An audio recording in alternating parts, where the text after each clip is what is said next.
আজকে তোমাদের সাথে দারুণ স্বাদের এক ছাতু রেসিপি শেয়ার করব।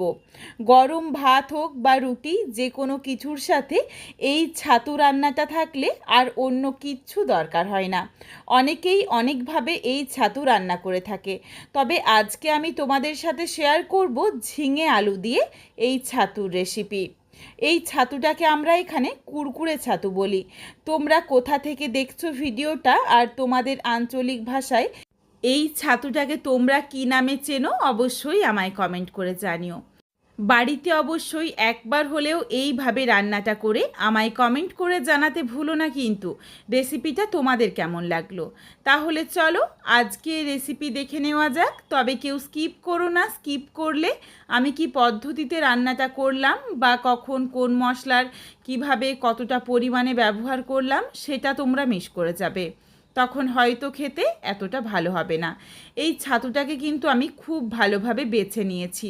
গায়ের মধ্যে যেটুকু কালো কালো দেখতে পাচ্ছ এটা কিন্তু এরই দাগ। আরও অনেক ছিল, এই কালো কালো দাগগুলো আমি একদম পরিষ্কার করে জলের মধ্যে ভিজিয়ে রেখে খুব ভালোভাবে ঘষে ঘষে পরিষ্কার করে নিয়েছি, যাতে বালি একদম না থাকে। আর বেশ একটু সময় লাগে এই ছাতুটা পরিষ্কার করে কাটতে।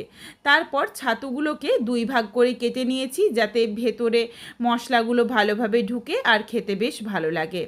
ছাতুর মধ্যে স্বাদ অনুযায়ী লবণ দিয়ে ভালোভাবে মেখে রেখেছি, যাতে বেশ কিছুটা পরিমাণে জল ছাড়ে। কড়াইয়ের মধ্যে 1 চামচ পরিমাণে সর্ষের তেল গরম করে তেলের মধ্যে দিয়েছি হাফ চামচ থেতো করে নেওয়া রসুন। এই থেতো করে নেওয়া রসুন দিয়ে নাড়াচাড়া করে নিয়েই দিয়ে দিয়েছি সামান্য একটু হলুদের গুঁড়ো। এই রসুন দিয়ে যদি একটু ছাতুটাকে হালকা করে নেড়ে নেওয়া হয় তাহলে কিন্তু খুব সুন্দর একটা গন্ধ আসে। তারপরই ছাতুগুলো দিয়ে নাড়াচাড়া করে ছাতুটাকে হালকা লাল করে ভেজে নেব। ছাতুটা দেওয়ার পর কিন্তু বেশ কিছুটা পরিমাণে জল ছাড়বে। এই সময় গ্যাসের আঁচ বাড়িয়ে দিয়ে যতটা তাড়াতাড়ি সম্ভব এই জলটাকে শুকিয়ে নিয়ে ছাতুটাকে ভেজে নিয়েছি। বেশ দেখো হালকা লালচে রং ধরে গেছে, পুরো জলটাই ভালোভাবে শুকিয়ে গেছে। এরপর ছাতুটা তুলে নিলাম আর ওই কড়াইয়ের মধ্যেই আবারও সামান্য পরিমাণে প্রায় 1 থেকে 2 চামচের মতো একটু সর্ষের তেল দিয়ে দিয়েছি। তেলটা গরম হয়ে গেলে তেলের মধ্যে ফোড়নে দিয়েছি সামান্য একটু কালো জিরে আর একটা ফাটিয়ে নেওয়া শুকনো লঙ্কা। ফোড়নটা নাড়াচাড়া করে ভেজে নিয়েছি। ফোড়ন থেকে যখন একটা সুন্দর গন্ধ এসেছে এই সময় দিয়ে দিলাম একটা মাঝারি সাইজের আলু, সরু সরু করে কেটে রেখেছিলাম। আলুটা দিয়ে আলুর স্বাদ অনুযায়ী লবণ দিয়ে নাড়াচাড়া করে আলুটাকে হালকা করে একটু ভেজে নেব। লবণ দেওয়ার জন্য আলু থেকে যেটুকু পরিমাণে জল ছাড়বে সেই জলটা শুকিয়ে নিচ্ছি আর হালকা করে একটু ভেজে নিচ্ছি। একদম দেখো হালকা করে ভেজে নিয়েছি। এরপর এর সাথে দিয়ে দিলাম মাঝারি সাইজের একটা পেঁয়াজ কুচি। পেঁয়াজটা একটু ছোট ছোট করেই কুচিয়ে নিয়েছি যাতে ভালোভাবে মিশে যায়। এই পেঁয়াজ কুচি দিয়ে আলুর সাথে নাড়াচাড়া করে একটু হালকা করে আবারও ভেজে নিচ্ছি। পেঁয়াজের মধ্যে দেখো যখন সুন্দর একটা হালকা রং ধরেছে, ঠিক এই সময়ই এখানে দিয়ে দিচ্ছি যে ঝিঙেগুলো সরু সরু লম্বা করে কেটে রেখেছিলাম, ঝিঙে দিয়ে দিচ্ছি আর দিয়ে দিচ্ছি ছোট সাইজের একটা টমেটো কুচি, 3টে ফাটিয়ে নেওয়া কাঁচা লঙ্কা। এই রান্নাতে কাঁচা লঙ্কার গন্ধটা কিন্তু বেশ ভালো লাগে, এই জন্য এখন কাঁচা লঙ্কা দিলাম। তবে অল্প করে একটু ঝালের জন্য গুঁড়ো লঙ্কারও ব্যবহার করব। তোমরা যারা গুঁড়ো লঙ্কা পছন্দ করো না তারা চাইলে কিন্তু শুধু কাঁচা লঙ্কা দিয়েও এই রান্নাটা করতে পারো। সমস্ত কিছু দিয়ে নাড়াচাড়া করে মিশিয়ে নিয়ে বেশ কিছুক্ষণ সময় নিয়ে ঢাকা চাপা দিয়ে রান্নাটা করে নিচ্ছি। এর মধ্যেই দেখো কিছু মশলার পেস্ট বানাচ্ছি। কালো সর্ষে আর হলুদ সর্ষে 2 ধরনের সর্ষে মিলিয়ে হাফ চামচ নিয়েছি। বেশি সর্ষে দেওয়ার দরকার নেই, বেশি মশলা কিন্তু একদম ভালো লাগবে না। হাফ চামচ সর্ষের জন্য 1 চামচ দিয়েছি পোস্ত। এগুলোকে একদম মিহি করে বেটে নিচ্ছি। এর মধ্যেই দেখো ঝিঙে বা টমেটো এগুলোর থেকে অল্প অল্প করে জল ছাড়ছে আর এগুলো কিন্তু বেশ একটু ভাজা ভাজা হয়ে যাচ্ছে, সবজিগুলো ভালোভাবে নরম হয়ে যাচ্ছে। সুন্দরভাবে দেখো পুরো জলটাই শুকিয়ে গেছে, সবজির মধ্যে আর একদম জল নেই। এই সময় এখানে দিয়ে দিচ্ছি ভেজে রাখা ছাতু আর দিয়ে দিলাম কিছু গুঁড়ো মশলা। প্রথমেই দিয়ে দিলাম পরিমাণ অনুযায়ী লঙ্কার গুঁড়ো, তোমরা যেমন ঝাল খাবে সেই বুঝে দিয়ে নিও। সামান্য একটু দিয়েছি জিরের গুঁড়ো, ধনের গুঁড়ো।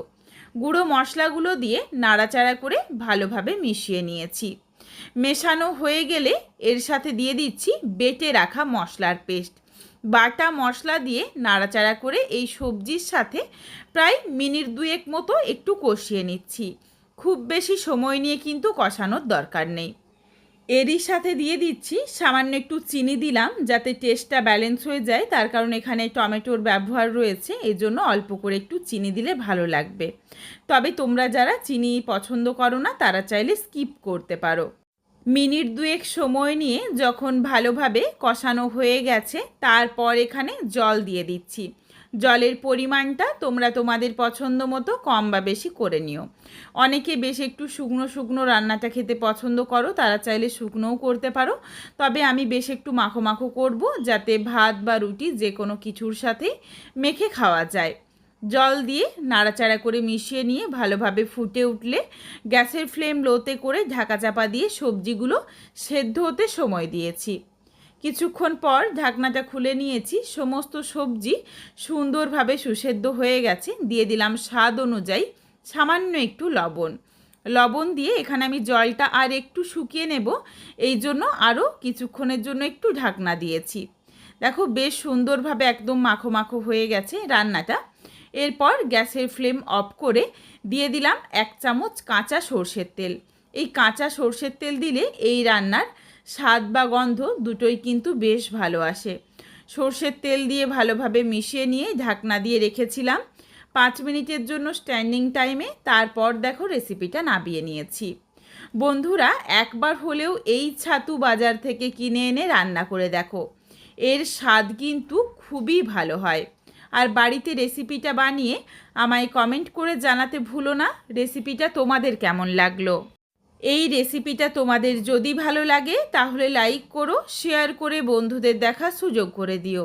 তোমরা যদি আরও এই ধরনের নিত্য নতুন ঘরোয়া রেসিপি দেখতে চাও তাহলে অবশ্যই আমার চ্যানেলটিকে সাবস্ক্রাইব করে পাশে থাকা বেলটি অন করে অল নোটিফিকেশান অন করে দিও, যাতে আমার প্রত্যেকটা রেসিপির নোটিফিকেশান সবার প্রথমে তোমাদের কাছে পৌঁছে যায়। আবারও খুব তাড়াতাড়ি দেখা হচ্ছে নতুন কোনো এক ঘরোয়া রেসিপি নিয়ে। পরবর্তী রেসিপি দেখার আমন্ত্রণ রইল। পুরো ভিডিওটা দেখার জন্য অসংখ্য ধন্যবাদ। তাহলে আজকে আসি, সবাই ভালো থেকো, সুস্থ থেকো।